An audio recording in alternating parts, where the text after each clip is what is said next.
자, 여러분들, 오늘 또 온라인으로 만나니까 좀 색다르죠?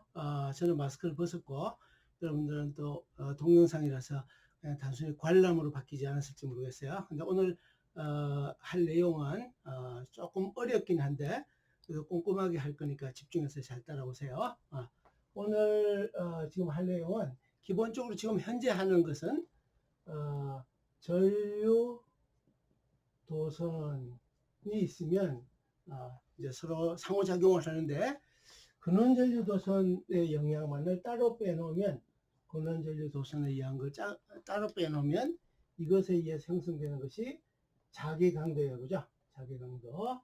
그래서 자기강도가 근원전류 도선에 의해서 생기는 걸 계산해서 관측점에서 자기강도 H 벡터 R을 구해 놓으면, 여기로부터 이제 시험 전류 도선, 시험 전류 도선에 작용하는 힘을 구할 수 있어요. 그죠? 그것은 우리 앞쪽에서 많이 했으니까. 그런데 그런 것으로 요 자기강도를 구하는 문제를 지금 예를 들어서 연속적으로 하고 있는데, 손으로 할 수 있는 몇 가지 그 제한된 경우 중에서 두 가지는 했어요. 첫 번째는 뭘 했냐면 G축의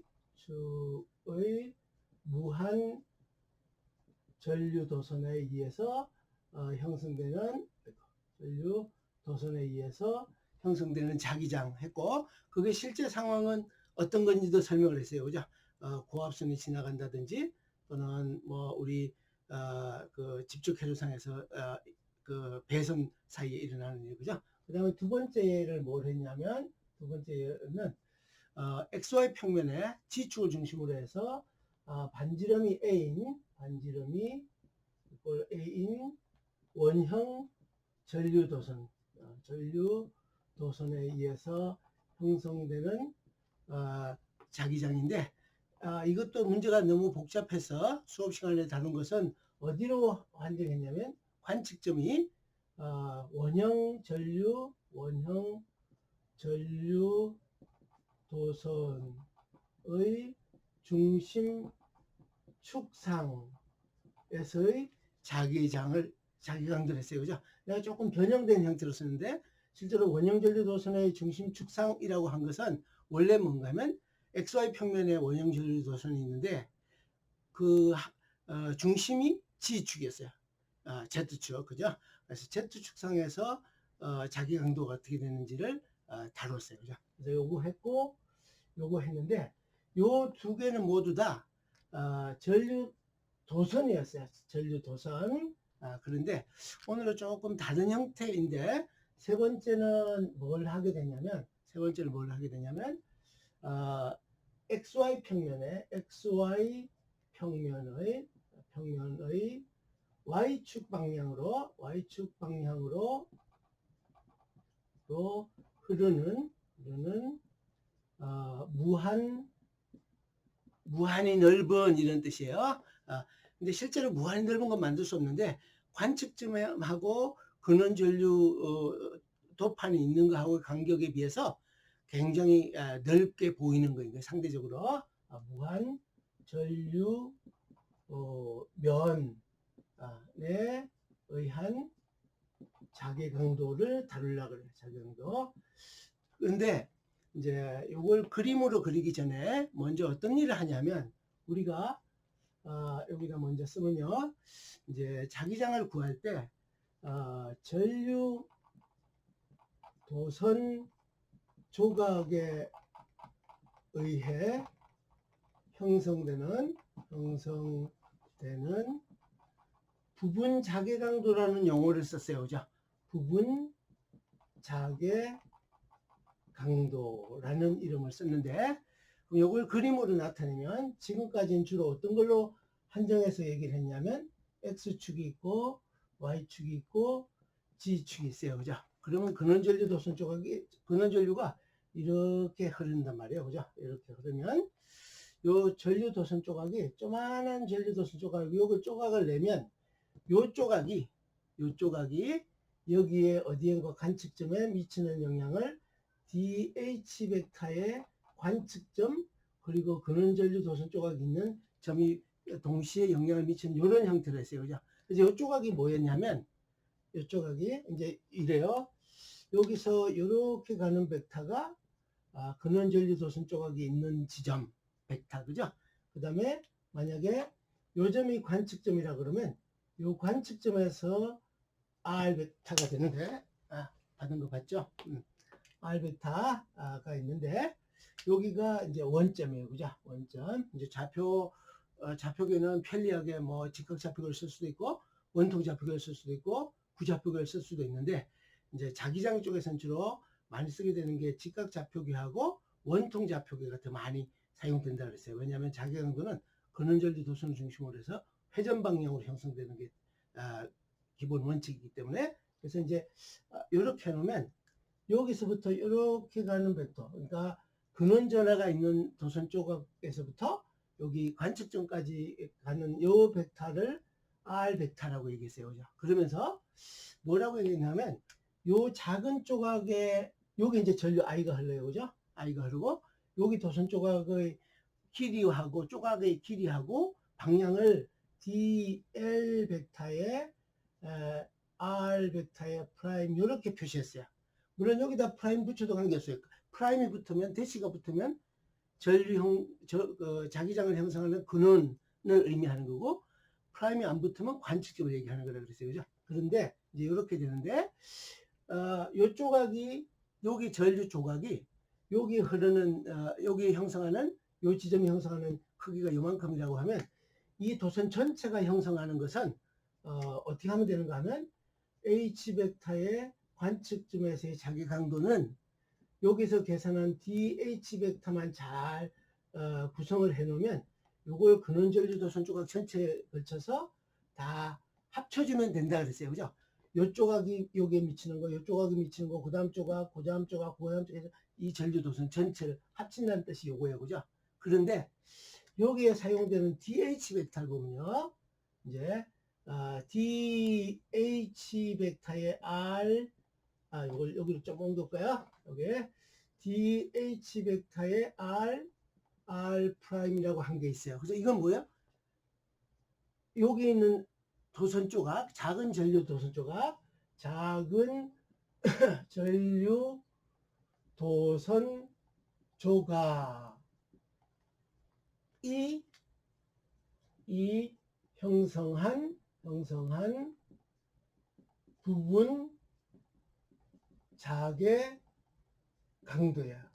그런데 요거 뜻을 좀 잘 기억해 두고 구별해 주려고 해요. 그래서 여기서 얘기한 작은 전류 도선 조각 그러면 여기 요 조각이에요. 그죠? 요 조각. 그런데 요 말이 여기 부분 작의 강도에는 어떻게 나타나 있냐면, DH 벡터의 R 벡터의 프라임, 요거는 이랬어요. 근원 전류하고 관측점하고 거리의 제곱에 반비례하고, 전류의 비례하고, 도선의 길이에 비례하고, 그 다음에 방향은 회전 방향이다. 그죠? 근데 그걸 글로 쓰면 4 파이 R 제곱분의 요 근원 전류 도선 조각이 이렇게 나타나는 거예요. 기호로는 ISDLS 벡터의 R 벡터 프라임에다가 크로스 하기를 AR 이렇게 표시했어요. 그죠? 이렇게. 그러면 학기 초반에 내가 전기장하고 연결하면서 얘기한 게 있을 텐데, 전기장에서는 전하라는 게 덩어리든 점이든 뭐 선이든, 전하는 조금 상상이 쉬운데, 자기장도 어떻게 생각하면 되는가 하면, 근원전류 도선 조각이라고 하면 뭔가 하면 전류도 반영되고, 그 다음에 도선의 길이도 반영되고, 방향도 반영되는 것까지 포함하는 게 요거예요. 요 덩어리가 요 작은 전류 도선 조각이라고 하는 거예요. 그러니까 어떻게 돼 있다? 여기 있는 ISDLS 벡터에 이렇게 표시한 게 이 근원 전류 프라임 도선 조각이에요. 그럼 이 속에는 전류의 크기도, 소스 커런트의 크기도 들어있고, 도선의 길이도 들어있고, 위치도 들어있고, 그 다음에 방향도 들어있는 거예요. 그런데 요거 단위를 보면 이제 이런 거죠. 근원전류 도선 조각 그러면 이게 한 덩어리가 되는 거라고 생각합니다. 이게 한 덩어리. 근데 한 덩어리인데 크기도 있고 방향도 있는 벡터양, 벡터 물리량. 근데 단위를 보면요. 어떤 단위를 가지는가 하면 어떤 단위, 요게 암페어고 그죠? 요건 뒤에는 길이니까 암페어 메타에 해당하는 요런 단위예요. 그런데 지금까지는 주로 뭘 했냐면 선의 형태로 되어 있는 전류만 우리가 다뤘어요. 어떤 거요? G축의 무한 전류 도선하고 XY 평면의 원형 전류 반지름이 A인 원형 전류 도선. 그러니까 마치 선의 굵기는 거의 제로라고 얘기하는 아주 가늘은 형태로 굵기에 대한 것을 다루지 않아도 되는 경우를 다뤘어요. 그런데 이제 근원 전류 도선 조각이 요거는 어떤 경우에 쓰는 건가 하면 여기다 이제 구별하면 선전류인 경우에는 이렇게 쓰면 되는데요. 전류가 어떻게 되면 이제 요게 요 조각이 요 덩어리가 이제 이런 거죠. ISDLS 벡터의 R 벡터 프라임 이렇게 되는 덩어리란 말이에요. 지금부터는. 그런데 전류라는 것이 이렇게 선으로만 되어 있는 게 아니고요. 면의 형태로 되어 있는 것도 있을 수 있는 거예요. 그럼 예를 들면 이런 거예요. 그냥 형상화해서 이쪽에다가 조금 구별돼 그러면 이렇게 되어 있는 면의 형태로 이렇게 전류가 흐르고 있을 수도 있는 거예요. 면의 형태로. 그러면 면의 형태가 되어 있는 것을 내가 작은 조각으로 이제 조각을 내 가지고 여기에 영향을 미치는 일을 하려고 그러면 어떻게 조각을 내는 게 편한가 하면 요 작은 조각 이렇게 되어 있는 면을 좀 이렇게 잘라내는 게 필요한 거예요. 그러면 요것도 전류 도선 조각이 되는 거예요. 요 전류 도선 조각이에요. 그럼 얘는 단위가 어떻게 되는가 하면 여기 얘기한 대로 암페어미터가 되는 덩어리가 돼야 되는 거예요. 요 작은 조각, 그 다음에 요 조각이 여기 미치는 영향, 그 다음에 요 조각, 옆에 조각이 미치는 영향, 옆에 조각 미치는 거 다 합쳐주면 되는 게 면에 대해서. 면 전체. 아까 저분은 지난번에는 어떻게 했냐면 선 전체였어요. 그죠? 그럼 이런 거예요. 이때는요, 요 전류 도선 조각이 요 면전류는 이제 면전류에 지금 오늘 다루려고 하는 게 면전류도 있고 또 뒤에 가서 더 있는데 먼저 급한 것은 면전류에 면의 형태로 이렇게 퍼져서 전류. 근데 두께는 아주 얇은 거죠. 거의 제로에 가까이 두께. 그러니까 면전류인 경우에는요 어떻게 해야 되는가 하면 면전류 전류 밀도에다가 곱하기를 뭔가 하면 면 조각이 반영돼야 되는 거예요. 그래서 어떻게 표시하냐면 요 ISDLS 대신에 면전류 밀도는 일반적으로 뭐로 표시하는가 하면 K 벡터라는 것으로 표시해요. 근원 전류가 있는 지점에 전류가 얼만큼이나 많이 흐르는가 하는데 요건 단위가 암페어 퍼 메타의 형태로 나타내는 게 면전류 밀도예요. 혹이라도 이걸 선전류 밀도라 그러면 안 되고 면이 이렇게 있으면 이런 거요. 요렇게 전류가 흐르는 방향에 수직으로 잘라 가지고 요 구간의 길이를 통해서 흐르는 전류가 얼마인가 하는 거예요. 단위 길이당의 전류. 그게 면인 거예요. 면을 통해서 흐를 때는 단위 길이당 전류가 얼마나 흐르는가 하는 거예요. 그래서 여기에 흐르는 전류 밀도는 뭐로 나타내는가 하면 면전류 밀도라고 하는데 기호는 K로 나타내요. 근데 K가 벡터예요. 크기도 있고 방향도 있어요.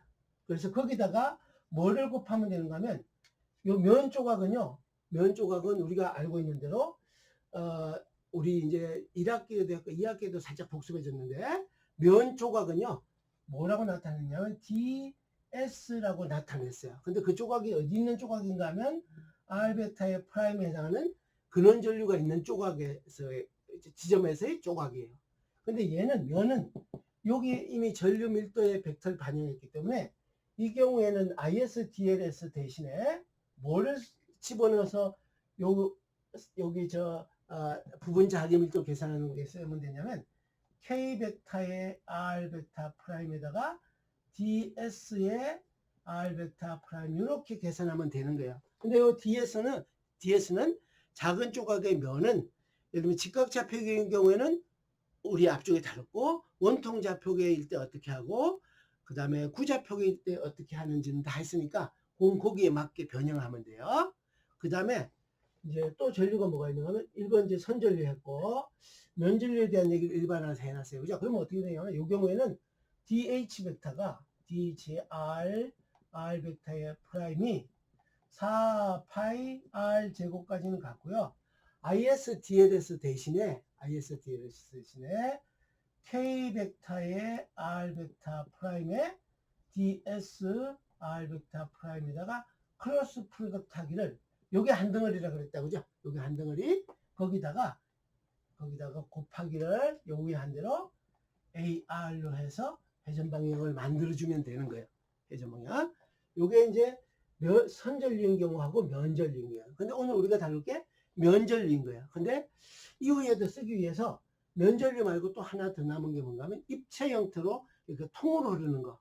얘는 지금 두께가 없는 거예요. 그죠? 얘는 폭도 없고 두께도 없는 거고 그냥 가느다란 아주 가느다란 선을 통해서 하는 거. 세 번째는요. 여기다 쓸게요. 세 번째는 입체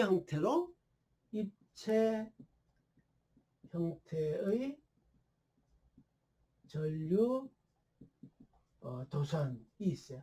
그러니까 이렇게 파이프 같이 굵직한 형태로 되어 있는데 그게 원형으로 될 수도 있고 뭐 쭈글쭈글한 단면이 될 수도 있는 거예요. 이제 입체 형태의 전류 도선인 경우도 똑같은 방식으로 하면 되는데 이때는 이런 거예요.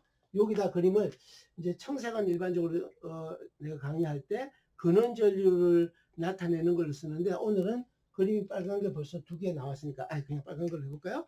그럼 입체가 전류가 이렇게 흐를 수도 있는 거예요. 이렇게 흐르는 전류.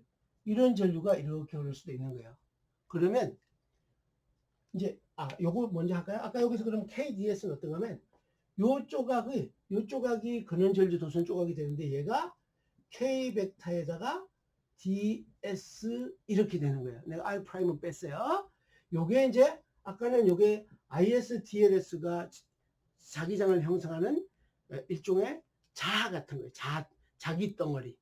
전하 덩어리가 아니고 자기 덩어리. 여기도 면으로 되어 있는 자기 덩어리인 거예요. 그럼 여기서는 어떻게 되냐면 이게 입체예요. 그러면 요 속에 조그맣게 예를 들면 뭐 원형으로 하든지 이렇게 해서 입체로 여기 나타내면 되는데 이 일로 토탈이 전류 I가 되고요.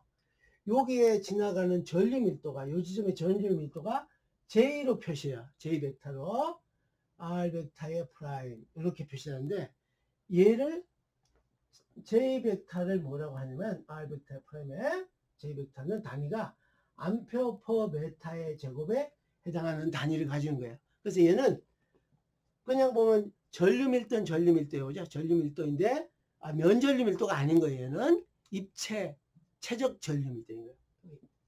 호칭은 최적 부피가 있는 형태로 입체로 흐를 때 최적 또는 입체로 된 전류의 입체 전류 밀도라고 생각하면 돼요. 얘는 암페어 퍼 메타의 제곱이에요. 그죠? 그러면 이게 덩어리가 요게 J인데 요 작은 조각의 면적이 뭐에 해당하는가 하면 dV의 R 벡터 프라임인 게요. 작은 입체 덩어리. 아까는 면 조각이었어요. 그죠? 얘는 입체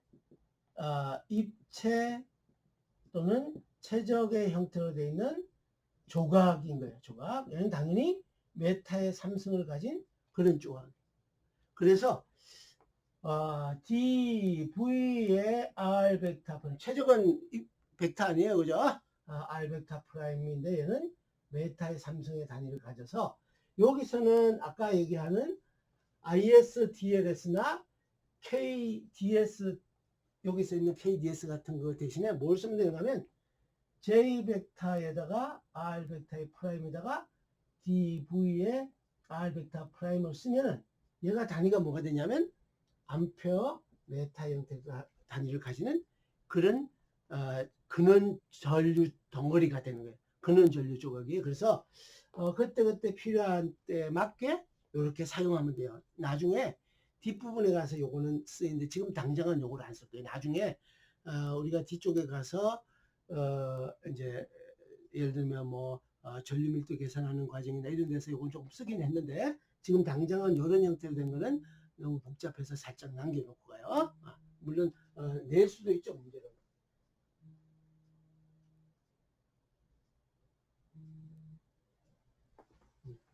자, 그럼 이제 세 가지 경우를 했는데 미리 얘기하기를 선의 형태로 되어 있는 전류 도선 조각이 여기 DH를 계산할 때 어떻게 작용하는지, 그 다음에 면전류 도선 조각이 어떻게 작용하는지, 그 다음에 여기 입체는 내가 여기다 안 썼지만 여러분들 만들 수 있겠죠, 그죠? 한번 써요, 그냥. DH 벡터에 R 프라임 벡터 이꼴 4파이 R 제곱분의 J 벡터의 R 벡터 프라임 DV R 벡터 프라임 크로스 AR 이렇게 하면 되는 거예요. 요것만 이렇게 바꾸면 되는 거니까 큰 문제가 없어요. 그 대신에 이게 요 덩어리 요건 면의 덩어리 조각, 요거는 선 조각을 어떻게 나타내는지만 잘 알고 있으면 큰 문제 없어요. 그 대신 덩어리가 마치 자기장을 만드는 근원이 되는 덩어리 같이 생각해서 예를 들면 ISDLS 벡터의 R 벡터, K 벡터 R 벡터 프라임의 DS R 벡터 프라임, 그 다음에 J 벡터 R 벡터 프라임의 DV의 R 벡터 프라임 얘를 뭐라고 생각하면 되는가 하면 자기 덩어리 마치 마그네틱 차지라고 생각하면 되는 거예요. 차지라고. 그러니까 이거는 내가 그냥 임의로 만든 용어라고 생각해도 좋은데 이해하는 과정에서는 굉장히 좋은 도구이든지 그 개념이 돼요. 이거는 전하 대신에 일렉트릭 차지 대신에 자하라고 생각해도 좋아요. 자하는 그러니까 자기장을 만드는 근원은 크기도 있고 방향도 있는 것을 다 고려해야 된다, 그죠? 이거 회전 방향을 찾기 위해서. 자, 요거 한번 정리했고, 그래서 이제 여기 있는 면전류에 의한 것을 어떻게 표시하는지를 했으니까 이제 여기 XY 평면의 무한 전류 도선에 의한 것을 할 준비를 끝냈어요. 알겠죠? 자, 그러면 내가 살짝 비키고, 그럼 지금 설명한 거 가지고 이제 여기 3번을 들어갈 거예요. 자, 여러분들 혹시 지금 강의하는 거 내가 옆에 없지만 당연히 집중해서 관람하지 말고 학습하는 형태로 이 동영상을 활용해야 됩니다.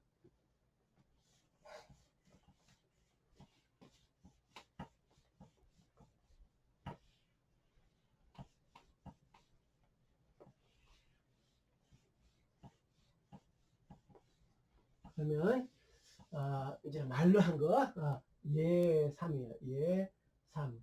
자기장 계산하는 문제 또는 비오사바리 법칙에서 자기 강도의 응용에 대한 걸 지금 연습하는 거예요, 그죠? 연습하는데 그 대신에 내가 얘기했듯이 자기장 전자기학은요 문제가 변형될 게 별로 없어요. 개념만 잘 알고 있으면 큰 무리 없이 풀 수 있는데 수식이 많아서 벡터 형태로 돼 있어서 일반적으로 어렵게 느껴요. 그래서 이제 이거를 좀 전에 예3이라고 한 걸 말로 썼는데 또 지난 시간에도 말로 언급한 적이 있으니까 이걸 그림으로 나타내 볼게요. 그럼 여러분들 말로 만들면 되지. 이래요.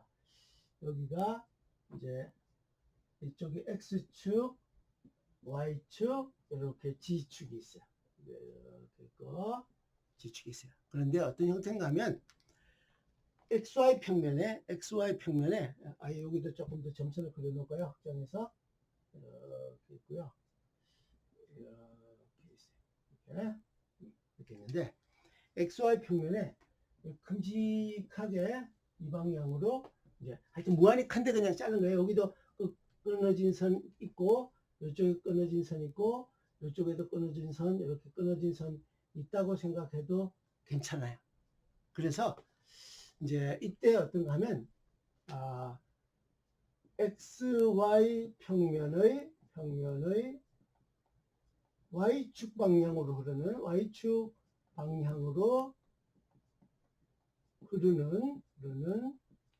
무한 전류판이라고 해도 좋고 면이라고 해도 좋고요. 면. 근데 그때 전류 밀도가 전류 밀도가 어떻게 생겼냐면 이렇게 생겼어요.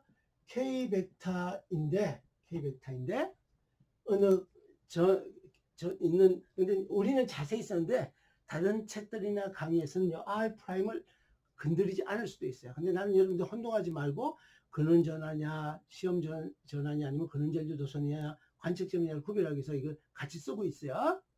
굉장히 중요해. 사실 개념을 이해하는 과정 혼동 안 하려면. 이런데 얘가 어떤 건가 하면 어느 지점이나 크기가 다 같은 K를 가지면서 어느 방향을 Y축의 양의 방향으로 흐르는 이런 전류 밀도라는 얘기야. 이게 단위가 암페어 퍼 메타인 거예요. 그러니까 이 XY 평면 전체에 걸쳐서 전류 밀도가 어디나 똑같은데 마치 이런 거예요. 만약 여기하고 여기가 이렇게 구간이 있는데 얘를 뻥튀기가 하고 뻥튀겨 가지고 이 길이를 마치 이만큼으로 해서 1m로 환산하면 이걸 1m로 뻥튀기 하면 그러면 여기 흐르는 전류가 이 방향으로 이렇게 흘러가는 전류가 얼마라는 얘기인가 하면 K 암페어라는 얘기예요.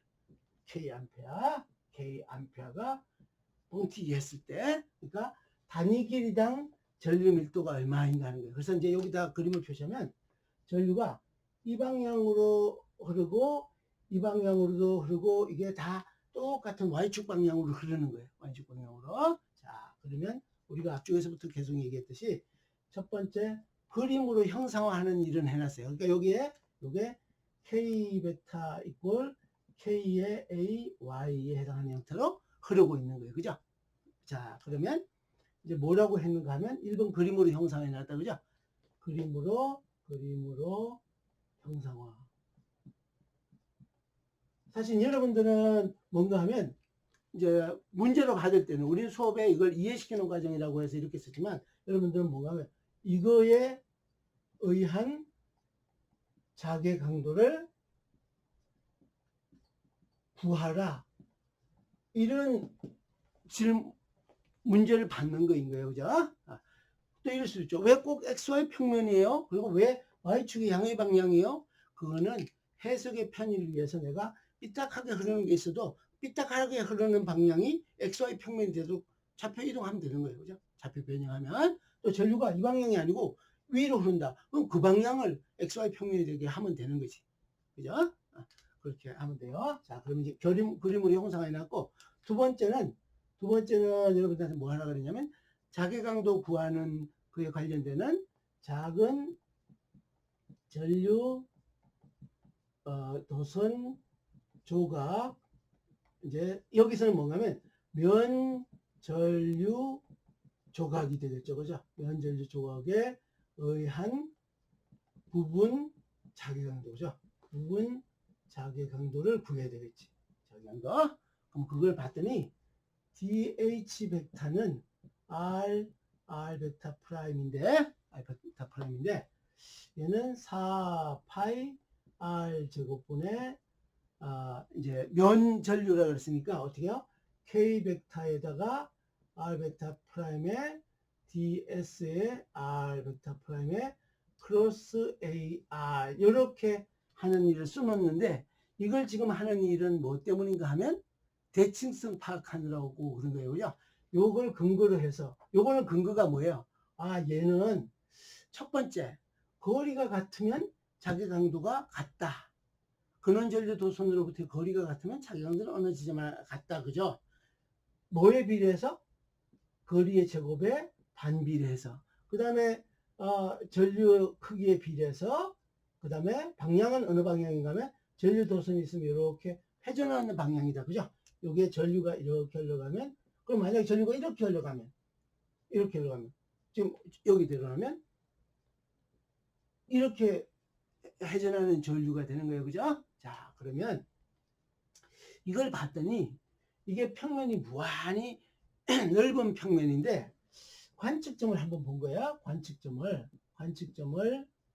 예를 들면 직각좌표계라고 하면 관측점이 X, Y, G라고 할 수 있고 만약에 원통좌표계라고 하면 로, 파이, G라고 할 수 있는데 이게 무한히 넓으면요 분명히 자기 강도가 X하고 무관하고 Y하고 무관할 거라는 게 짐작이 되는 거예요. 그죠? 아니 X 위치 Z는 고정시켜 놨다 그러면 G축의 위치 G를 고정시켜 놓으면 XY가 바뀌더라도 환경이 똑같은 거니까, 그죠? 같은 평면상에서는 어디나 같을 거예요, 그죠? 만약 그걸 원통 좌표기로 하면, 이걸 원점으로 하면, 이 여기로부터, 그 원통의 반지름이 어떻게 되든 간에, 어디나 다 똑같은 크기를 가지고, 회전각이 바뀌더라도 XY 좌표가 바뀌는 거니까, 로하고 파이가 바뀐다는 얘기는, XY 좌표가 바뀐다는 얘기니까, 걔는 아무 영향 안 미칠 거라는 얘기예요, 그죠? 그럼 이런 거죠. 내가 나중에, H 벡터를 R 벡터를 구하는데 H 벡터의 X, Y, G 대신에 뭘 구해도 된다는 얘기인가 하면 H 벡터의 0, 0, G를 구해도 X, Y 좌표에 관계없다는 얘기니까 똑같은 값을 얻을 수 있는 거예요. 그죠? 그래서 관측점을 X, Y, G를 쓰는 대신에 직각 좌표계를 쓸 때 쓴다고 하면 0, 0, G라고 해서 G축을 그냥 선택하면 G축이 아닌데 수도 Z축 값만 동일하면 어디나 다 똑같을 거를 가정할 수 있으니까 이렇게 구하면 되는 거예요. 그죠? 요 점을 관측점으로 선택하는 거예요. 그러니까 임의로 요 점을 내가 관측점으로 선택하는 거예요. 여기에 R 벡터가 어떤가 하면 0, 0, G인 지점이 관측점으로 선택하는 게 좋겠다인 거예요. 그거는 직각 좌표계를 써도 좋고 원통 좌표계를 써도 좋은데 그건 편의상 어떤 걸 써도 돼요. 그죠? 그 다음에 또 하나는요. 만약에 원통 좌표계를 쓴다. 그죠? 원통 좌표계는 로는 어떤 거든지 관계없고 마찬가지로 파이도 어떤 것든지 관계없고요. G축에만 관계될 거란 말이에요. 그죠? 이제 요거는 로 파이지라고 했는데 이것도 어떻게 해도 좀 가면 로 이꼴 제로인 지점에다가 파이인 지점, 파이는 회전할 수 있는 거니까 G라고 이렇게 해도 아무 관계 없으니까 이걸 쓰거나 이걸 쓰면 똑같은 거예요. 이거를 여기 원통 좌표계를 직각 좌표계로 변형하면 똑같이 나와요. 그죠? 0, 0, G가. 그래서 이제 어디냐? 관측점은요. 0, 0, G를 선택했어요. 뭐 때문에? 이게 Z축의 위치가 어디든 간에 다 똑같을 거니까. Z축의 아래쪽에서는 아마 방향은 다를 것 같은데 Z축 아래쪽에는 또 다 똑같을 거니까. 그죠? 자, 그래서 일단 이제 관측점은 이렇게 해놨어요. 그 다음에 어떤가 하면 이래요. 보세요. 이제 근원전류 도선 조각은 보니까 내가 뭐 여기에 요만한 조각을 요 조각을 해도 좋고 뭐 어떤 조각을 해도 좋은데 근원전류 도선 조각은 아까 얘기한 K 벡터의 R 벡터 프라임의 DS의 R 벡터 프라임으로 하면 요 K 벡터는 어떤 벡터인가 하면 K 벡터는 K에다가 DS의 R 벡터 프라임에다가 AY 이렇게 돼 있어요. 그죠? 근데 대칭성을 보면 원통 좌표를 쓰는 게 좋겠고 전류가 지나가는 방향을 보면 직각 좌표를 쓰는 게 좋겠다 이런 생각도 드는 거예요. 그죠? 그래서 이번에는 여러분들 책에는 굉장히 복잡하게 길게 아주 일반화한 것은 한데 좀 더 편하게 가능히 할게요. 그러니까 하이브리드 원통 좌표계하고 직각 좌표계가 적절히 필요한 때 하이브리드 형태를 쓰는 걸로 할게요. 그래서 일단은 이걸 보니까 좌표계는 어떤 좌표계를 쓰는 게 좋겠냐면 원통 좌표계가 조금 더 편할 수도 있고요. 이제 G축을 그는 우리가 관측점으로 설정을 하기 시작하면 원통 좌표계하고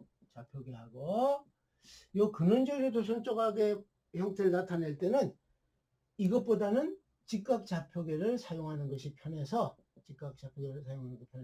일종의 하이브리드 형태로 적절하게 사용하는 일로 할게요. 그럼 어떤 얘기인가 하면 전류 밀도를 다룰 때는 요걸 다루고요. 요렇게 다루고 그 다음에 나머지를 할 때는 요거만 직각 좌표계 가지고 다루고 나머지는 모두 원통 좌표계로 다루는 걸로 이렇게 할게요. 그래서 이제 그러면 작은 전류의 분자계 강도하고 그 대칭성을 고려해서 좌표계는 원통 좌표계하고 직각 좌표계를 혼용해서 쓰겠다. 하이브리드라는 건 혼용한다는 얘기가 편한 대로 적절히 끄집어내서 물론 빼오고 빼나가야 되는 것도 있는 거예요. 뺄셈이 필요한 게 있는 거예요. 자, 그래서 그러면 이런 거죠.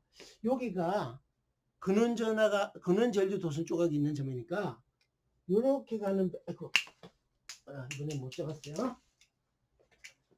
이렇게 오는 벡터가요. 이렇게 오는 벡터가 R 벡터의 프라임이고 여기서부터 이렇게 가는 벡터가 뭔가 하면 R 벡터인 거예요. 관측점 벡터. 여러분들 내가 수업 시간에 이제 여기 동영상에 잡혀가지고 다른 학교 학생들도 보고 있어서 조금 조심스럽긴 한데 우리 학생들 수업 시간에 벡터가 나오면 그냥 입을 다무는 것 같아서 내가 많이 걱정이 돼요. 지금 2학년이니까 공학을 하기로 한 이상 수학을 친근하게 또는 의미를 생각해서 머릿속에서 형상해가면서 이해하는 거 굉장히 중요한 거예요. 나는 이런 특별한 상황이니까 난 몰라도 돼. 이거 아닌 거예요. 예를 들면 나는 그 얘기하면 또 뭐 차별한다 그럴 거 아니니까 나는 이러이러하니까 난 벡터 나 잘 몰라도 돼. 나 안 할 거야. 이거 아닌 거예요. 길을 쓰고 극복해야 되는 거예요.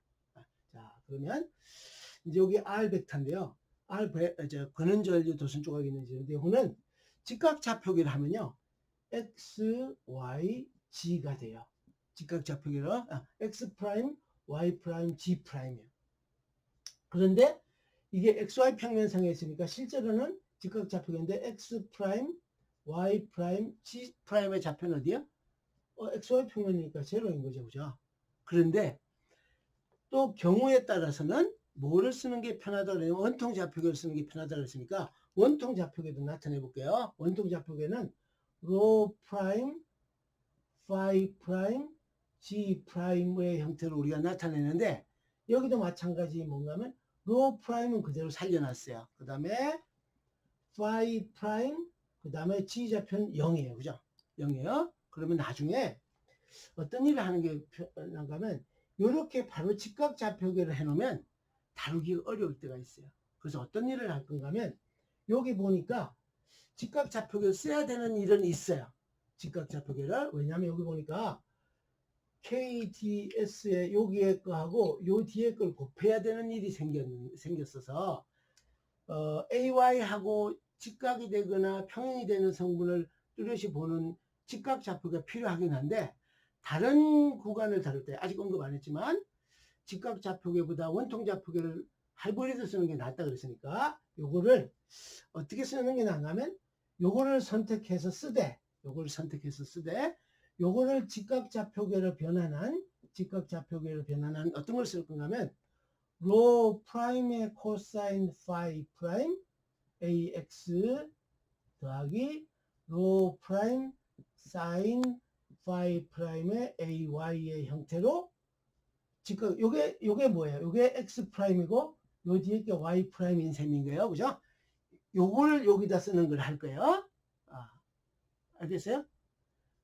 직각좌표 X 프라임, Y 프라임 제로로 쓰지 않고 로 프라임, 코사인 프라임, 그 다음에 로 프라임, 사인 프라임 형태로 X 프라임, Y 프라임 좌표를 선택했을 거예요. 이걸 한 번 더 쓸까요? 그러면 로 프라임의 여기다 이게 어떻게 바뀌냐면 로 프라임의 코사인 파이 프라임, 그 다음에 로 프라임, 사인 파이 프라임 제로인데 로 프라임이 뭔가 하면 여기서부터 여기까지가 요게 여기 좀 이따 이쪽으로 뭘 대칭점을 써야 돼서 요 거리가 로 프라임이고요.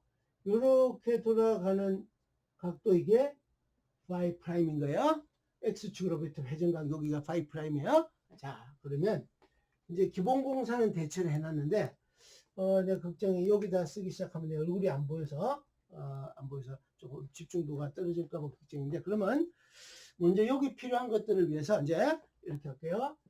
1, 2 했고 그 다음에 이제 3번 여기 좌표계도 다 구해놨으니까 이제 H 벡터 R 이꼴 DH 벡터의 R 벡터 프라임의 근원전류 도선 조각 이렇게 되는데 근원전류판 이렇게 하는데 근원전류판은요 전체 이 XY 평면을 전체를 나타내는 일은 어떻게 표현하면 될 수도 있냐면 예를 들면 적분의 구간을 X 프라임으로 따지면 X 프라임이 마이너스 무한대에서 플러스 무한대까지를 해야지 판 전체가 다뤄지는 거고요. y 프라임은 또 뭐다? 마찬가지로 마이너스 무한대에서 플러스 무한대를 다 다뤄줘야지 이 전류판 전체 무한 전류판이 고려되는 거예요. 근데 이렇게 하는 것보다 원통 좌표기로 하면요. 원통 좌표기로 하면 어떻게 하면 되는가 하면 로 프라임이 무한대로만 고려되고 파이 프라임은 한 바퀴만 돌면 되는 거예요. 그죠? 요거 대신에 뭐라고 써도 정하면 로 프라임이 제로에서부터 무한대. 그죠? 무한대. 그 다음에 파이 프라임은 여기 근원전류판 전체 얘기를 하고 있는 거예요. 적분할 때 나중에 얘는 0에서부터 2파이까지 해주면 요거하고는 얘기가 서로 같은 얘기예요. 그죠? 근데 요거를 적용해서 하는 것이 일이 더 쉬워서 하이브리드로 하겠다는 얘기예요. 요 적분 구간을 사용하는 게 더 쉬워서. 자, 그러면 이제 여기서 이거 해볼게요. 그럼 뭔가 하면 요걸 하려고 그러면 여기 얘기한 대로 H 베타의 R 베타 프라임 이꼴 4파이 R 제곱분의 K 베타 S 에다가 R 베타 프라임 DS R 베타 프라임에다가 크로스 AR을 해야 되니까 이제 여기 항목들을 다 찾아와야 돼요. 이 항목들을. 자, 그래서 내가 일부러 여기 공간을 조금만 쓰고 이쪽으로 옮겨오는 중인데, 그럼 여기다가 요 가운데는 이미 이제 우리가 좀 해놨으니까 요거 빼도 되겠어요. 여기만 살짝 넘겨놓고 여기에 2번하고 3번으로 지금 왔어요. 그죠? 여기 적분에 필요한 것들 다 찾아와야 되는데 먼저 이런 거요. 이제 항목별로 가볼게요. K 벡터부터 쓰면 여기 있는 K 벡터 찾아와야 되는데 K 벡터는 이미 받았어요. 여기 그죠? K 벡터는 어디나 같은 값에 AY 요거 받아놨으니까 요거 체크 요거 갖다 여기다 집어넣으면 되는 거예요. 그죠? 그 다음에 뭐 구해야 되냐면 DS 구해야 돼요. 그죠?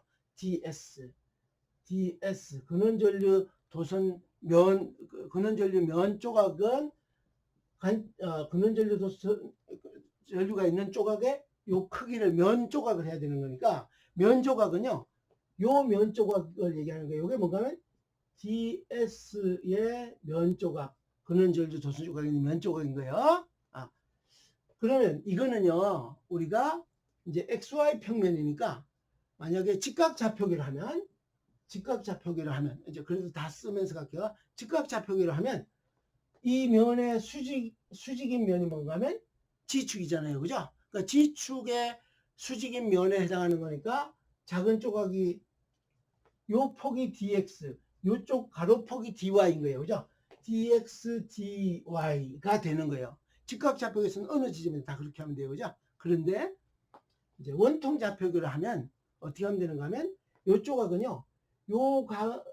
회전각이 파이 프라임이라 그러고 여기가 로우라 그랬으니까 이런 거예요. 이제 여기다 쓸 걸 하면 Z축에서 본 거예요. Z축에서 이렇게 보면 Z축. 여기가 X축이에요. 여기가 Y축이고 이 앞으로 나오는 게 G축이에요. X를 내가 이쪽으로 해놔서 X를 여기다 했어요. 그죠? 그럼 지금 여기 그리면 어떤 거에 해당하는가 하면 어떤 상황인가 하면 여기 조각 이렇게 된 조각 요거 얘기하는 거야. 이렇게 했는데 여기서부터 여기까지가 거리가 로우고요. 로우 프라임이고 그 다음에 여기 이렇게 돌아가는 회전각이 얼마라고요? 파이 프라임이에요. 그럼 여기 이렇게 당겨오면 이렇게 더 당겨오면 요 사이에 작은 조각의 각도가 얼마냐면 d 파이의 프라임이에요. 그죠? 그러면은 요 길이가 얼마인가 하면 요게 d로고 요 호의 길이가 이쪽으로 갈까요? 이렇게 요걸 대신에 이렇게 오거나 이렇게 오면은 요 호의 길이가 요 길이는 d로 프라임이고 요 호의 길이가 로 프라임에다 d 파이 프라임인 거예요. 이건 우리 앞쪽에서 1학기에도 없고 2학기 초반에도 복습해 줬어요. 그죠? 자, 그럼 여기는 뭔가면 요 면 조각은 로 프라임에다 d 로 프라임 d 파이 프라임 이렇게 해도 되는 거예요. 그죠? 안 그러면 이거 원래 온 것은 요게 된 것은 뭔가면 d로 프라임 요거하고 요 호의 길이 곱한 거 작은 각도로 쪼갤수록 정사각 사각형 같이 보이겠죠, 그죠? 사각형의 면적은 가로 곱하기 세로니까 곱하기 로 프라임의 d phi 프라임 요거를 이렇게 그냥 적은 거예요. 우리가 일상적으로 쓰는 대로. 요게 ds 프라임이, 그죠? 그러면 다시, 그럼 우리 앞에서 자하라고 얘기한 것은 kds까지 포함하는 건데 이렇게 돼요. 요것도 지울게요.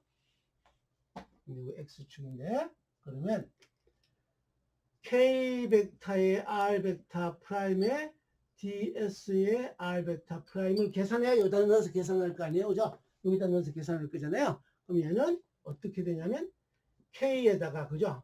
k는 어느 지점이나 전류밀도가 y축 방향의 전류밀도 어느 지점이나 다 똑같은 균일한 전류밀도로 있는 거니까 k에다가 이제 요걸 ds를 요거 갖고 와야죠. ds를 로 프라임 d 로 프라임 d phi 프라임에다가 이제 여기 원래 있던 ay를 여기 갖고 오는 거 ay 이렇게 해놨어요.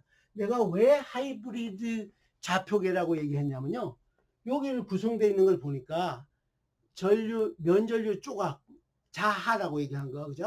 작은 자하를 얘기할 때 요걸 보니까 여기 지금 가로로 표시한 여기서부터 여기까지 구간에 보이는 거는 어떤 좌표계 폭인가 하면 원통 좌표계잖아요, 그죠?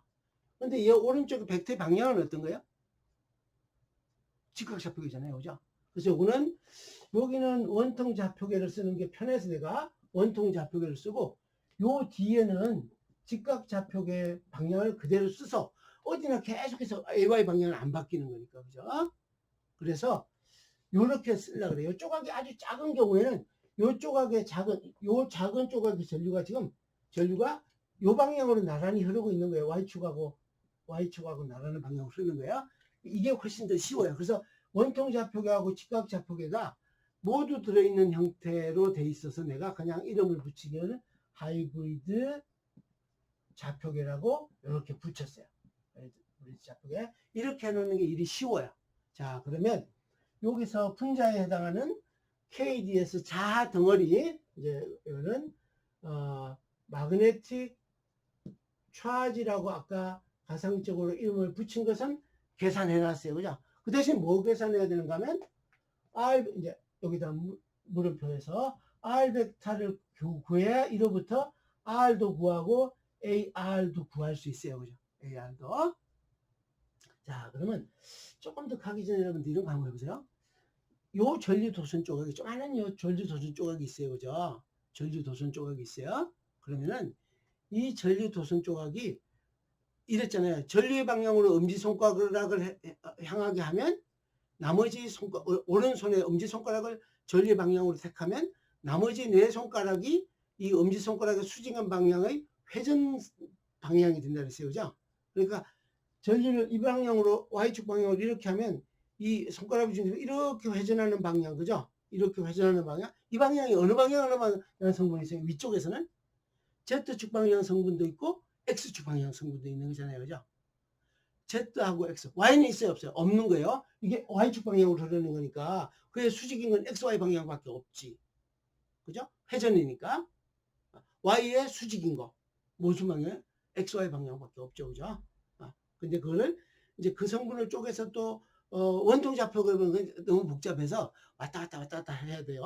그렇다고 어렵다고 내가 왔다 갔다 해야 된다고 어렵다고 생각하면 안 되고 쉽게 해주느라고 그 형상을 하는 중이고요. 이 조각을 이렇게 하면요 앞으로 나오는 거예요, 그죠? 앞으로 나오는 거. 자, 앞으로 이제 이렇게 회전하는 형태로 이렇게 이게 원이 이렇게 있으면 원의 표면의 접선 방향으로 올라가는 거니까 H 방향도 있고 AX 방향도 있는 거예요, 그죠? X 방향. 자, 일단 여기까지 했는데 그러면서 또 이 생기는 방향도 잠깐 복잡해졌는데 미리 했는데 이제 그 전에 이걸 먼저 해야 돼. R 벡터, 그죠? R 벡터는 우리가 알고 있기를 뭔가 하면 여기 관측점이 여기다, 그죠? 여기 R이고 여기가 R 프라임이에요, 그죠? R 벡터는 어떤 게 R 벡터야? 이렇게 가는 벡터가 R 벡터란 말이에요, 그죠? R 벡터 뭐에서 못 뺀 거야? 관측점 가는 벡터에서 근원 전류도선 조각이 있는 벡터를 빼야 되는 거예요. 그럼 이거 R 벡터를 구하려고 그러면 뭘 다 구해야 되냐면 R 벡터도 구하고 R 프라임도 구해야 되는데 요걸 위해서 미리 뭐 해놨냐면 R 벡터는요 Z축에 있는 한 점을 관측점으로 해도 나머지 다행 거하고 똑같은 상황이라서 편리하게 된다 그랬으니까 얘는 R은 원점에서부터요 청색으로 표현은 요 벡터예요. 그죠? 요렇게 가는 벡터요. 그건 뭐예요?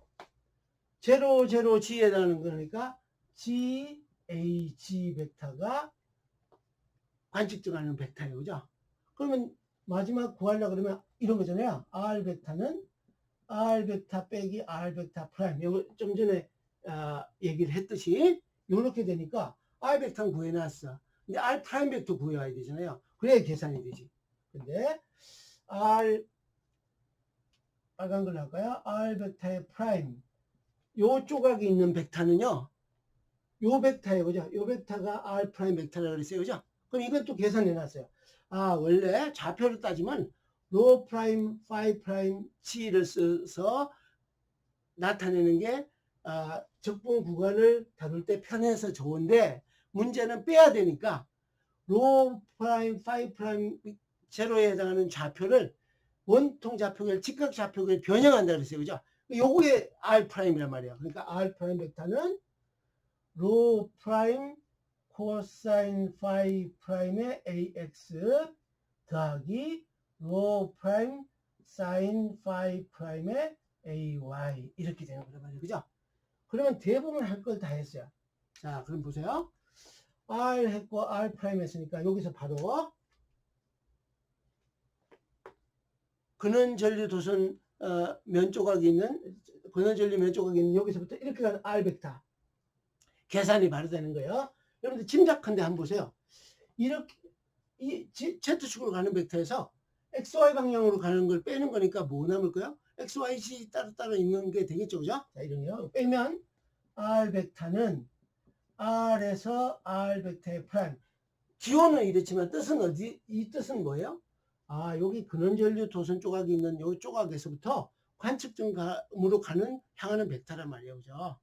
그죠? 자, 그럼 당연히 Z축 위치가 높아지면 그 거리가 멀어지겠지. 그죠? 자, 이거 하면 뭐예요? 마이너스 로 프라임 코사인 파이 프라임 AX 마이너스 로 프라임 사인 파이 프라임 AY 더하기 여기는 GAG가 내가 필요로 하는 R 벡터예요. 좀 따라왔어요? 자, 그러면 여기까지 왔으니까 이제 여기 이제 1부는 여기 해놨네요. 그럼 여기 가볼까요? 더 위로 갈게요. 필요 없는 건 잘라내고. 자, 그러면 여기로 올게요. 그럼 이런 거요. 여기 이제 우리가 집어넣어야 되는 DH 벡터를 계산하는 거에다 넣어서 적분하기 전에 계산하는 요 식이잖아요. 그죠? 그럼 뭐뭐 구해놔야 돼요? 요 R을 바탕으로 해서 R 벡터의 크기인 R을 구해야 돼요. 그죠? R은 어떻게 하면 돼요, 여러분들?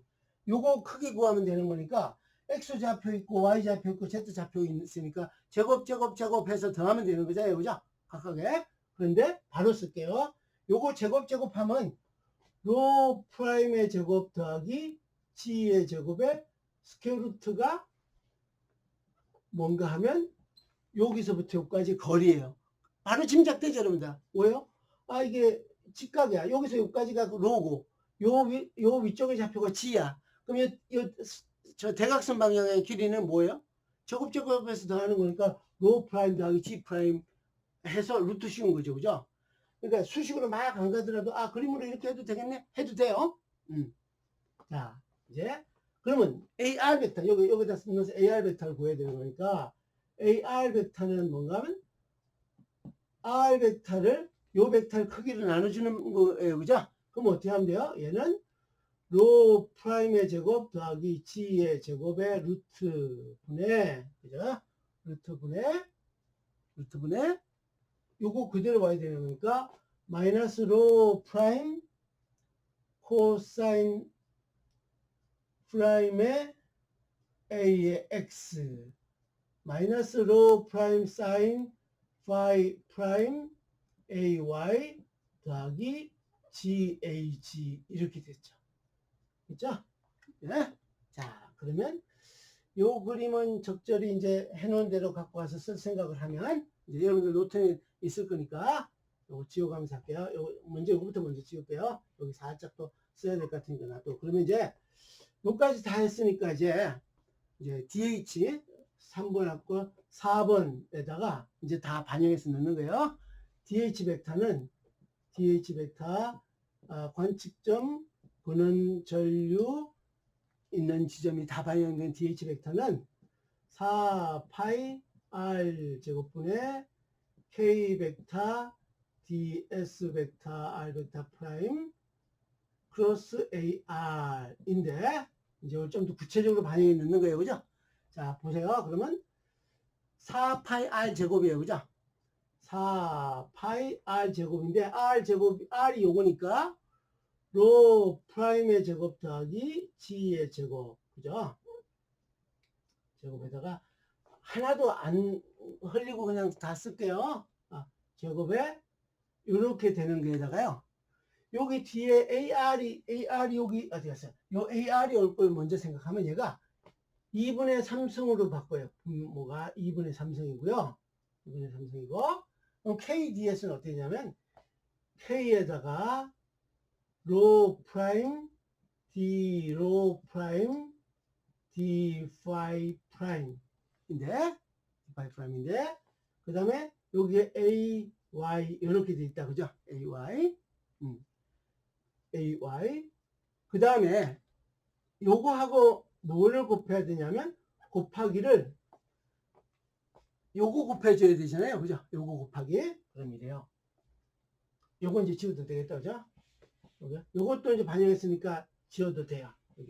요까지 이제 지우고 그러면 여기에 뭐가 오냐 하면 요 분자가 와야 돼. 분자가 로 프라임의 코사인 파이 프라임의 A의 X 빼기 로 프라임 사인 파이 프라임의 AY 더하기 GAG 이렇게 돼 있는 거예요. 이렇게 좀 길죠, 그죠? 근데 일부러 자세히 쓰고 있어요. 여러분들이 못 따라올까봐. 자, 그러면 얘는 이렇게 생겼어요. 분모는 4파이에다가 로 프라임의 제곱 더하기 G의 제곱에 2분의 3승. 2분의 3승이 왜 나오는지는 다 알겠죠, 그죠? 그 다음에 여기에다가 이제 AY만 남겨두고 개수를 빼면 K에다가 로 프라임 D 로 프라임 D 파이 프라임인데요. AY를 이제 벡터 프로덕트에서 속으로 넣는 거예요.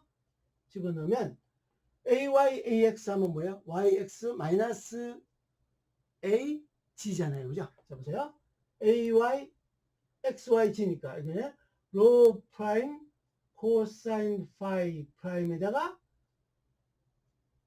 마이너스 여기 앞에 마이너스 AG가 되고 그죠? AG가 되고 그 다음에 요거하고 이제 요 끝에 거 더해야 되잖아요. 그죠? 곱해야 되잖아요. 그죠? AY에다가 AG 곱하면 뭐예요? AX잖아요. 그러면 더하기 GAX 이렇게 나와요. 그죠? 이제 일이 굉장히 쉬워진 거예요. 자, 그러면 다 했어요. 근데 여기다가 나중에 어떻게 하면 될 건가 하면 H 벡터는 그죠? 요게 이제 암페어 메타에 해당하는데 요 작은 조각이 여기 만드는 자기 강도예요. 그죠? 자기 강도. 그런데요. 그러면 내가 H 벡터는 어떻게 하면 되는가 하면 H 벡터는 여기 지금 DH 벡터를 구해놓은 거에다가 구해놓은 것을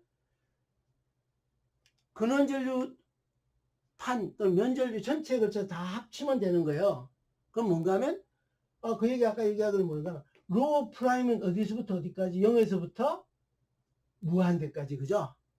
그 다음에 파이 프라임은 어디서 어디까지? 여기 보니까 D로 프라임이 보이고 D5 프라임이 보이잖아요. 그죠? 그러니까 파이 프라임은 0에서부터 2파이까지 집어넣어서 계산하는 일이 남았어요.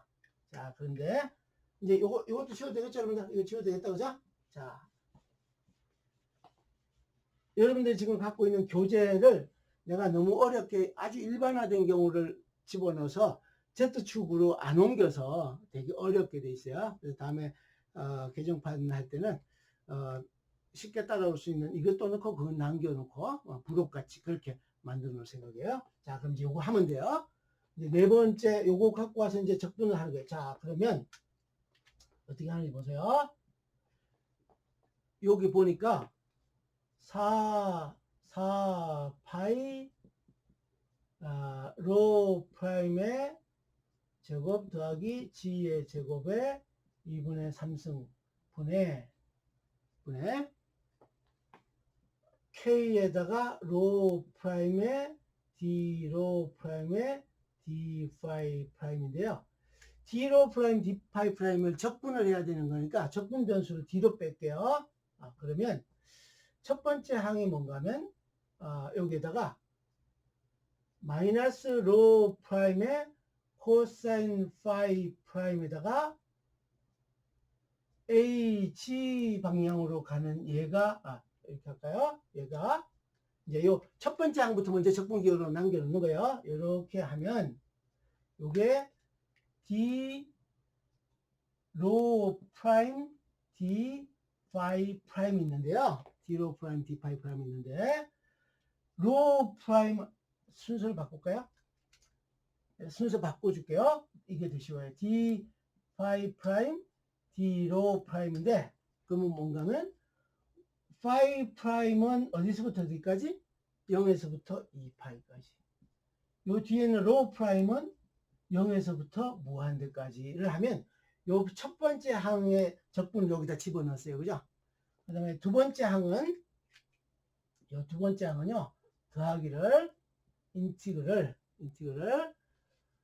이것도 마찬가지 파이 프라임 이꼴 0에서부터 2파이 로 프라임 이꼴 0에서부터 무한대인데 4파이 로의 제곱 더하기 로 프라임의 제곱 더하기 g의 제곱에 2분의 3승분의 그죠? 요거 이제 그대로 갖고 오는 거예요. k에다가 g에다가 로 프라임도 먼저 쓸까요? 로 프라임에다가 g를 먼저 쓰는 게 더 좋겠어요. g에다가 로 프라임 여기 로 프라임 여기 있는 거 g 했고 그럼 d에 뭔가 하면 d 파이 프라임 dg 프라임 이렇게 됐어요.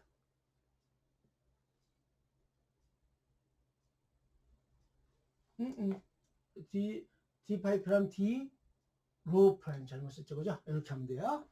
자, 그런데요. 이제 요 뒤에 건 잠시 세워놓고 앞에 거부터 한번 보세요. 여러분들 앞에 거.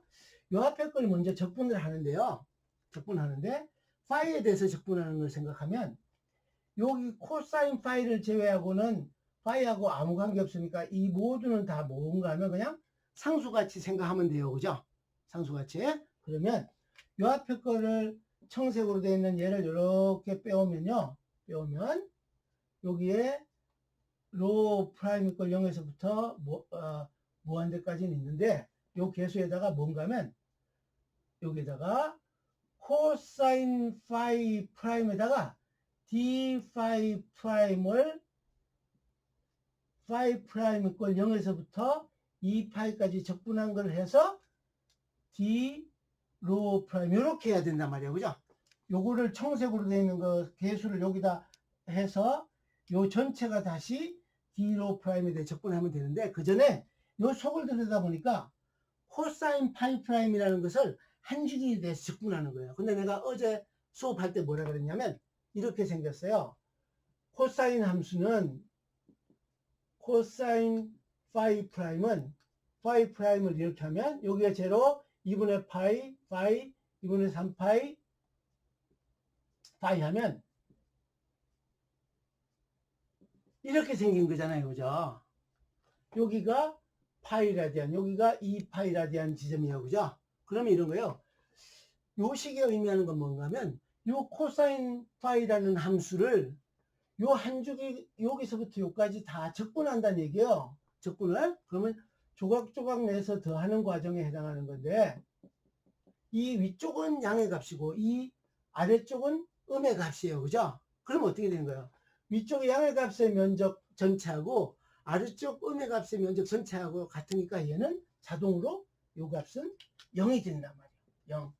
그죠? 그럼 이거는 산수를 하면 0으로 되니까 어느 성분이 없나? 요게 A, 여기에 어느 성분이냐면 AG가 요 앞에 있어요. 그죠? AG. 여기도 요게 AG고 얘는 요 앞에 AX가 이렇게 있는 거예요. 따라왔죠. 그죠? 내가 여기 방향을 그 성분을 쪼갰는데 요 앞에 AG 있는 걸 여기다 쪼개서 넣고 여기 AG고 요 뒤에 AX고요. 근데 그러니까 무슨 얘기냐면 AG 성분은요. AG 성분은 이 전체 면에 작용하는 요 지점에 작용하는 걸 했더니 AG 성분은 없어지는 거예요. 무슨 얘기냐면 사라지는 거예요. 상쇄돼서. 어떤 얘기인가 하면요. 이런 거요.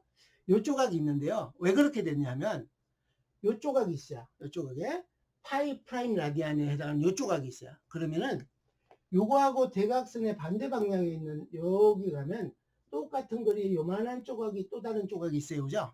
그러면 여기서부터 여기까지 반대편이라는 얘기는 요까지 각도는 좌표가 어떻게 되냐면 로 프라임이라는 좌표는 같고 파이 프라임이 파이 프라임 원래 있던 거에다 더하기 파이 라디안이 되는 이런 좌표가 돼요. 그러면 어떻게 되냐면 얘가 여기에 그 만드는 자기 강도를 이렇게 하면요. 이렇게 돌아가는 거라서 이 방향의 자기 강도가 생기는 거예요. 이쪽에 만드는 자기 강도 이 방향 이렇게 생겨요. 그럼 요거는 어떤 방향인가 하면 AG는 아래쪽 방향이고 AX는 AX 양의 방향인 거예요. 그죠? 그죠? 뜻 알겠어요? 그런데 이 반대편에 있는 얘는요. 요점에 똑같은 요점에 이렇게 만드는 자기 강도인데 얘는 또 어떤가 하면 전류가 이렇게 가는 거니까 얘도 또 이 방향으로 자기 강도를 만드는 거예요. 이 방향으로. 그럼 이 방향은 어느 방향 성분인가 하면 잠깐만요. 다시. 자,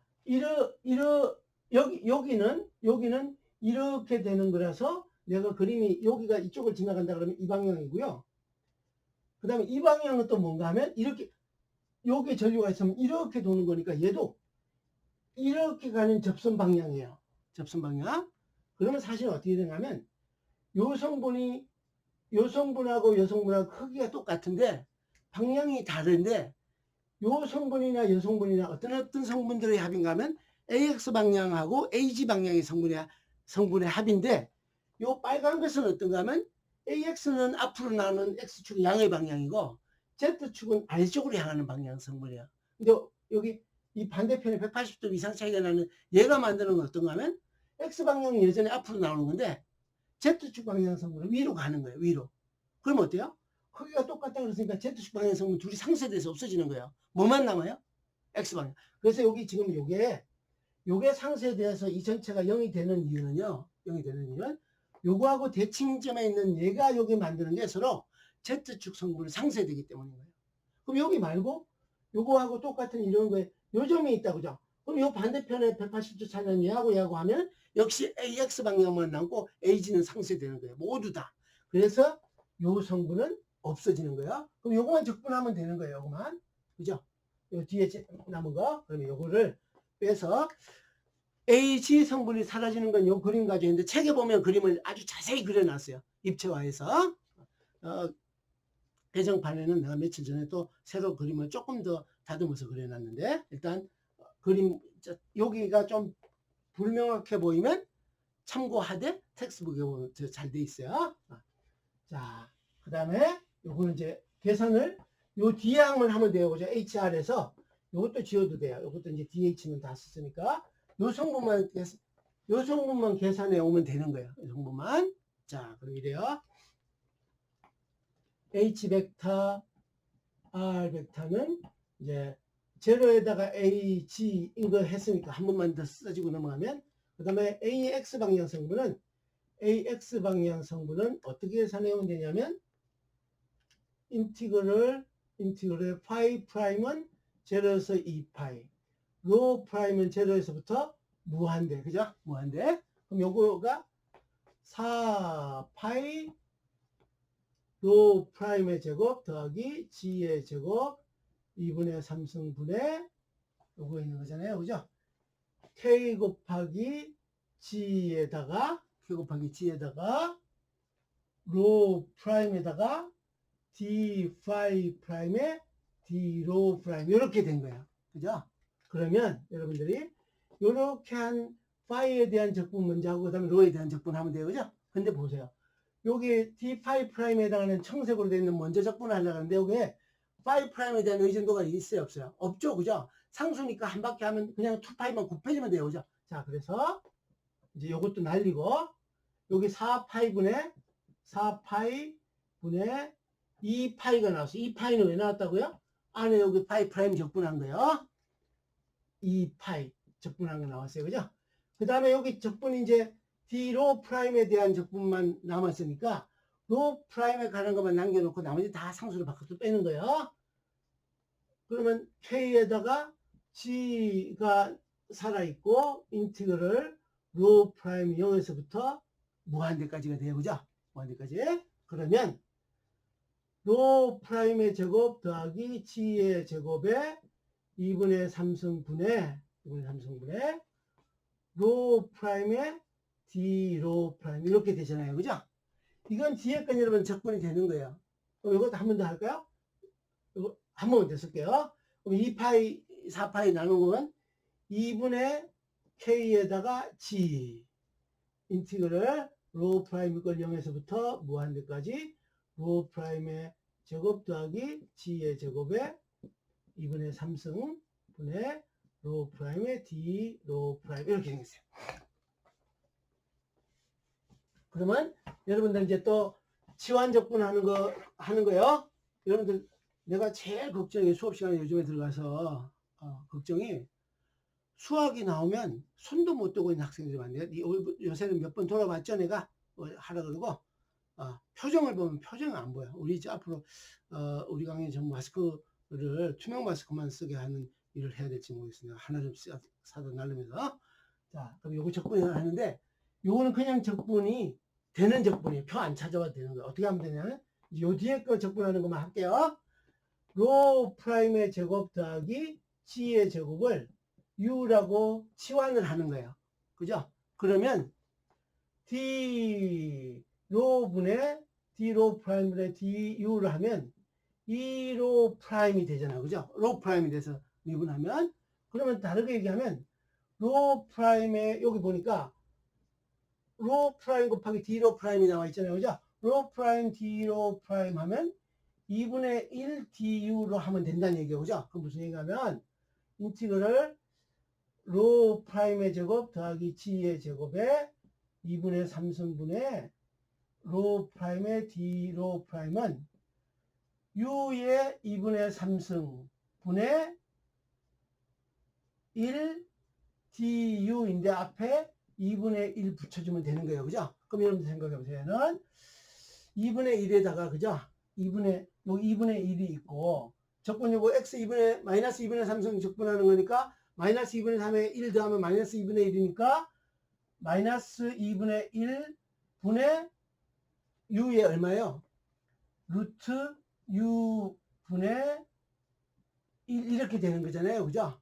그러면 루트 u, 얘는 뭐야? 마이너스 루트 로 프라임의 제곱 더하기 g의 제곱 루트 분의 1 이렇게 된다는 얘기잖아요. 그죠?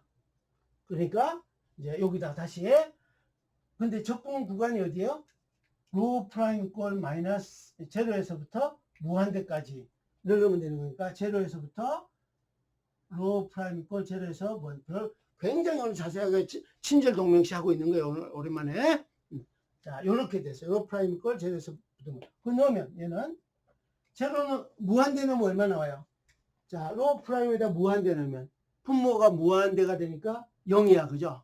0 빼기 이렇게 되는 거지. 그럼 로 프라임 꼴 0 넣으면 얘는 루트 g의 제곱분의 1 이렇게 되잖아요. 그죠? 루트 G의 제곱분. 그럼 얘는요, 얘는 벗길 때 뭐 해야 되냐면 G의 크기의 절대값분의 1로 바뀌는 거예요. 그죠? 그럼 무슨 얘기인가 하면 얘는 G가 0보다 크면 G분의 1이고요. G가 0보다 적으면 마이너스 G분의 1이란 말이에요. 그죠? 자, 그럼 다 했어요. 갖고 왔더니 2분의 K가 있었고, 여기 G가 있었고, 여기서 계산한 게 뭐예요? G의 절대값분의 1 이렇게 됐어요. 너무 쉽죠, 그죠? 결과가 뭐. 자, 다시 정리하면 얘는 계산했더니 G가 0보다 크면 G니까, 그죠? 그러니까 플러스, 아이고, 요게 또 빠졌네. 요게 AX 방향 성분인 게 지금 계속 빠지고 있어. AX, 여기도, 여기 이렇게 AX, 이렇게 생겼어요. 이꼴 2분의, 이제 G가 양인 값이면 G 그냥 빼오면 되는 거니까 약분돼서 없어져서 2분의 K A의 X 방향 성분 남고, 그죠? 아까 대칭 쓰면 AX 방향 성분 남다 그랬으니까. 그 다음에 G가 0보다 적으면요, G 이꼴 마이너스 G를 넣어줘야 되니까 마이너스 2분의 K에다가 A의 X 이렇게 되는 거예요. 다 했어요. 자, 중요한 결과요. 했더니 이제 요거 지워도 되겠다, 그죠? 지우고 이 경우에 봤더니 이제 여기 암페어 퍼 메타에 해당하는 거로 무한히 넓은 면에 전류가 흐르는 경우에 전류는인데 실제는 어떤 일을 더 많이 만난다? 어떤 일? 면이 무한히 클 수가 없고요. 면의 크기에 비해서 너무 바짝 붙어가지고 큰 천정 밑에 개미가 바짝 붙어서 보면 무한히 큰 천정 같이 보이겠죠, 그죠? 바짝 붙어서. 그러니까 상대적으로 면에서부터 거리가 면의 그 크기에 비해서 상대적으로 적은 경우라고 실제 생각하면 돼요. 요게 결과예요. 그럼 이런 거요. 봤더니 그림을 한번 그려볼게요. 먼저 그림 그리면서 이제 해석하는 거예요. 해석하는 거 조금 더 하고 끝낼게요. 그러면 이래요. 첫 번째 H벡터의 크기인데 G축의 크기, 위치에 따라서 어떻다는 얘기냐면 얘는 위쪽에 이렇게 있고 얘는 아래쪽에 이렇게 있는, 여기는 플러스 2분의 K 마이너스 2분의 K 이런 거예요. 그럼 무슨 얘기가 하면 이 방향으로 흐르면 Z축의 위쪽에서는 앞으로 나오는 X축 방향이고 이 XY 평면의 아래쪽 G가 0보다 적은 쪽에서는 어떻게? 들어가는 거예요. 그래서 여러분 생각해 보세요. 전류가 이렇게 흐르는데 이렇게 말아 올리면 위쪽에서는 앞으로 나오는 거 아래쪽에서 들어가는 거잖아요. 그죠? 요게 그걸 얘기해 주는 거예요. 자, 그 다음에 만약에 이렇게 안 하고 이제 이게 이제 H벡터의 R벡터 이렇게 쓰는 개념이에요. 그럼 만약에 이렇게 썼다. 이거 이게 G인데 H의 R벡터에 다시 얘의 크기 절대값이 나타나면 그때는 이렇게 되는 거예요. 여기 G꼴 0에서는 정의가 안 돼요. G꼴 0인 지점에는 XY평면 전류판이 있는 데니까 그게 정의가 안 된 거예요. 이렇게 되는 거예요. 여기가 2분의 K, 여기는 마이너스 2분의 K 플러스 2분의 K인데 여기가 2분의 K인 거예요. 자, 그 다음에 이제 그림 몇 개 그리는 거예요. 그 다음에 또 하나는 자, 내가 K 값을 변하면 여기 얘기한 H벡터의 R의 크기는 어떻게 된다? 이렇게 바뀌는 거예요. 그죠? 이렇게. 만약에 K가 X축의 양의 방향으로 안 흐르고 음의 방향으로 오면 방향만 반대로 가는 거니까 만약 절대값으로 얘기하면 이렇게 가는 거겠지. 이렇게. 뜻 알겠어요? 그 다음에 이 뜻은 뭐예요? 판으로부터의 위치에 관계없는 거예요. 어느 지점이나 자기 강도가 똑같은 게 판으로 하면 거꾸로 이렇게 하면 되죠. 야, 지금 내가 지금 거리에 관계없이 자기 강도가 똑같은 세기가 되도록 만들어야 되는 미션을 내가 받았어. 예를 들면 교통카드를 대는데 어떤 사람은 바짝 가까이 되고 어떤 사람은 멀리 되는데 가까이 되든 멀리 되든 거의 비슷하게 느껴지게 하려고 하면 어떻게 해야 될까? 이 생각하고 비슷한 거죠. 교통카드 될 때, 그죠? 비접촉식으로 할 때. 이제, 그 다음에 또 뭔가 하면 이런 것도 있지. 요 프라임에 따라서 H 벡터의 크기를 계산하라 그러면, 로는 0부터 시작하는 거니까 이쪽에 그러겠죠. 아, 관계 없는 거예요. 그죠? 아무 관계 없는 거예요. 또 마찬가지로 회전각이 얼마인가에 따라서 H의 벡터의 크기를 구하라 그러면 얘도 회전각하고는 아무 관계 없는 거예요. 그죠? 또 굳이 중복되는 얘기지만 이제 우리가 이런 얘기를 할 때 로 프라임을 제외하고 나머지는 다 고정되어 있는 거예요. 그죠? 이것도 마찬가지로 X 위치에 따라서 H의 R 벡터의 크기를 구하라 그러면 X 위치하고 아무 관계 없는 거예요. 그죠? 또 뭐인 경우에도 Y인 경우에도 그런 거예요. 그죠? 요거 생각하면 돼요. 그래서 또 그러면 이런 거죠. 이제 응용 문제요. 내가 전류도선이 있어요. 그럼 전류도선의 방향은 변화시키지 않으면서 내가 XY 평면에서부터의 거리를 바꾸면 이 무한 면전류에 생성되는 자기장에서 여기 내가 그 시험 전류 도선의 위치를 바꾸면 방향은 안 바꾸고 위치를 바꾸면 작용하는 힘의 세기가 바뀝니까 안 바뀝니까? 그럼 뭐라 그래야 돼요? 안 바뀝니다지. 자기장 세기가 어디나 똑같으니까. 그죠? 자, 오늘 여기까지 얘기하고 강의 조금 1시간 15분 강의는 좀 지난 것 같은데 오늘 강의는 여기서 하고 여러분들 잘 복습해서 노트 정리 여러분들 각자 하세요. 네, 수고했습니다.